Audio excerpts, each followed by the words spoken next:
Welcome back to Overtime here on WOTM. Mark, we go back with our Wednesday tradition of Who's Better, and you're looking at a pair of pitchers, household names, John Smoltz, who played a long time for the Atlanta Braves, and also Dennis Eckersley, who was a dominant pitcher in his day. And with these, you always do a good job of crunching the numbers. What are some of the things that you saw as you kind of compared these two Hall of Famers? Well, what intrigued me about these guys is that they had similar careers, meaning that they were both very good starters. Eckersley actually threw a no-hitter. Smoltz never threw a no-hitter. But Eckersley was a guy that started his career with Cleveland, went over to Boston, went over to the Cubs, and he did very well as a starter the first 12 years of his career. Then he wound up having some setbacks, and Tony La Russa made him a closer for the final 11 seasons of his career, the greater part of 11 seasons. Smoltz, same thing. First 12 years of his career, he was a starter. Did very well, put up great numbers, won a Cy Young Award, was part of the great Braves pitching staff, has always seemed to go in the postseason. Then when he injured his arm, he wound up going to the bullpen when he came back in 2001, and he did that for 4 years. Then he went back to being a starter towards the end of his career.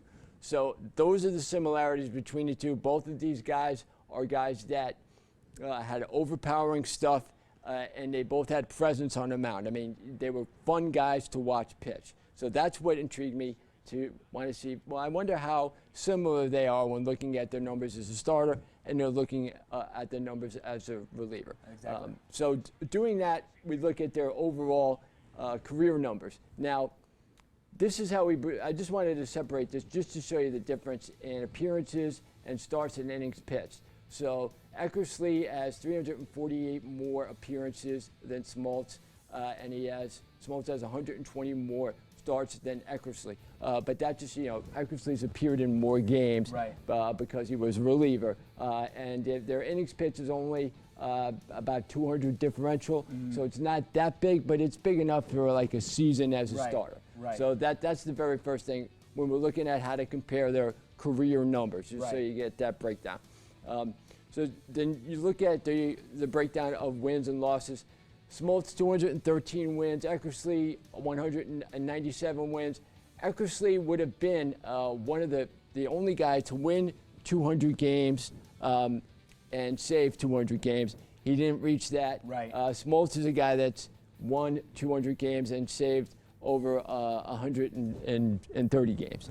So Smoltz is unique in that sense, in that he's won over 200 games and he's saved over 100 games as well. Nobody else has done that other than Eckersley. Their ERAs, Smoltz is lower, which you would expect to be because Smoltz was a more dominating starter for a longer period of time. The whip is very similar. Now Eckersley, the whip is better for Eckersley because Eckersley never walked anybody. Okay, the hits per 9 innings, when you average it out, they both were about the same. But Eckersley was much better. The fact that he didn't allow anybody to walk. 154 saves for Smoltz.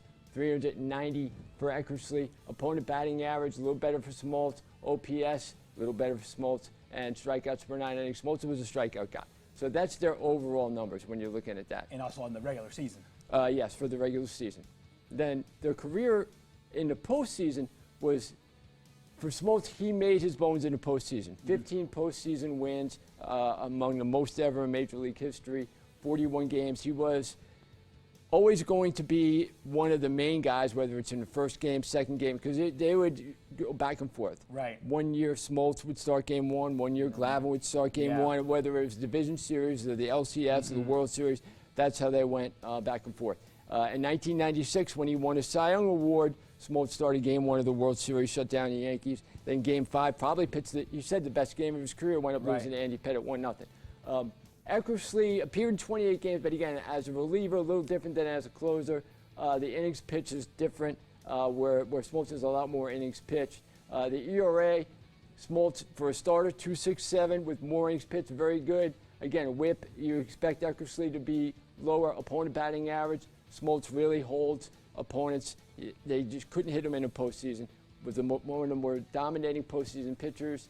K per 9 innings, Smoltz, again, strikeout pitcher. and then you have save for save opportunities. Now, Smoltz didn't really get as many chances to close games because the Braves lost in the first round all of those years, except for 2001 they made it to the NLCS, but they lost in 5 games to the Diamondbacks. Then 2002, 2003, 2004, they lose in the opening round in each of those years. So he didn't get the chance to go deep into the playoffs saving games.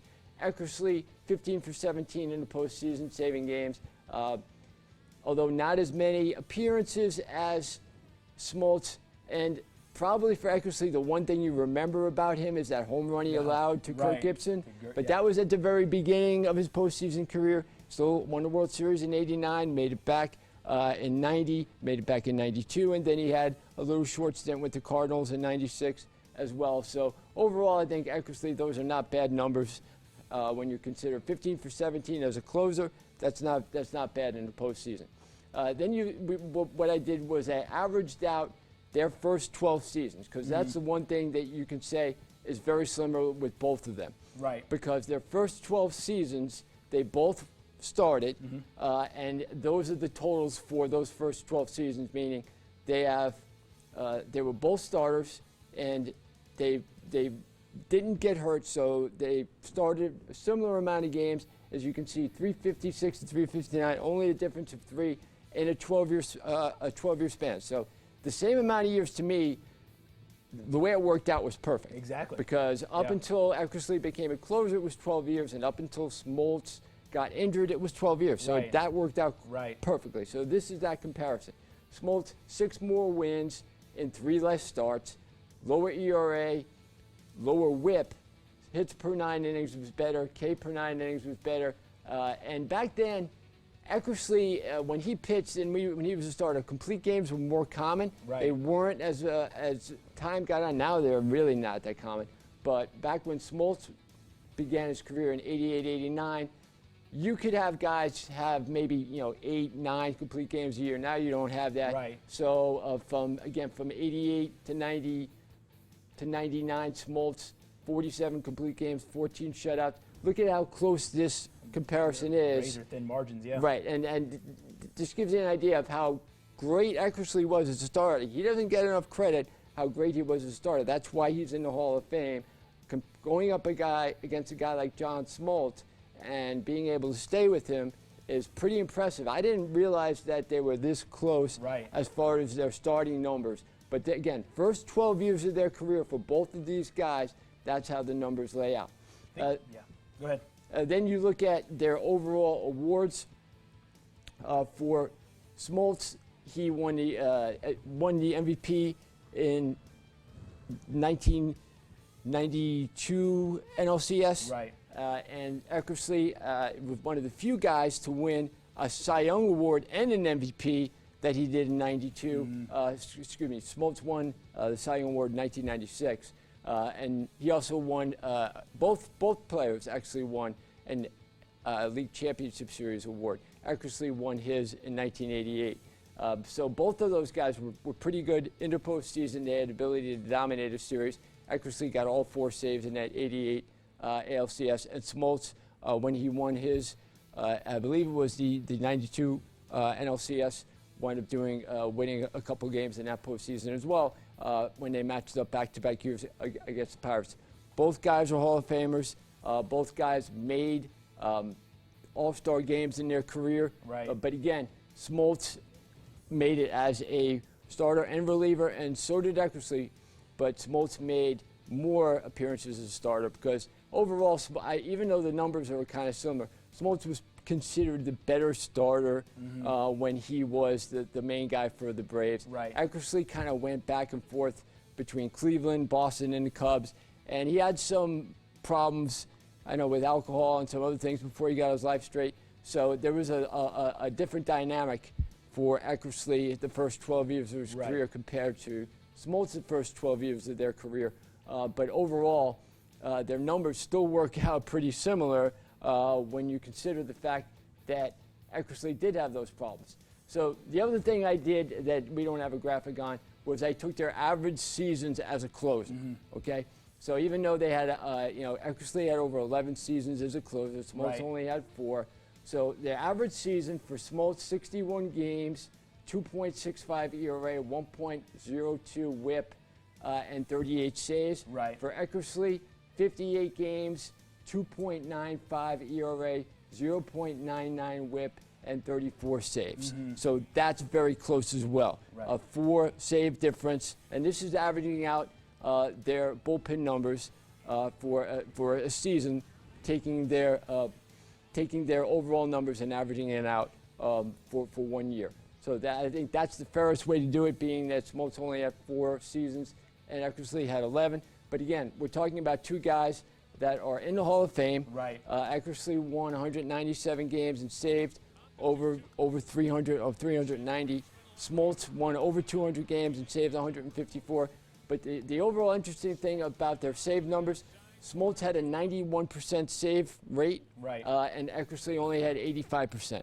So again, Eckersley had 461 save opportunities when Smoltz only had 169. So maybe he would have blown more. I don't know. But Smoltz was a guy who, when he came into the game at the end of the game, I thought he was a better closer than he was a starter. And that might be blasphemous to some people because he was a great starter. Right. But when he came in the game, he was like a Mariano Rivera. He was like a Goose Gossage because he could also go long. Right. That's the thing. Smoltz could come in the 7th inning, not break a sweat because he's used to it.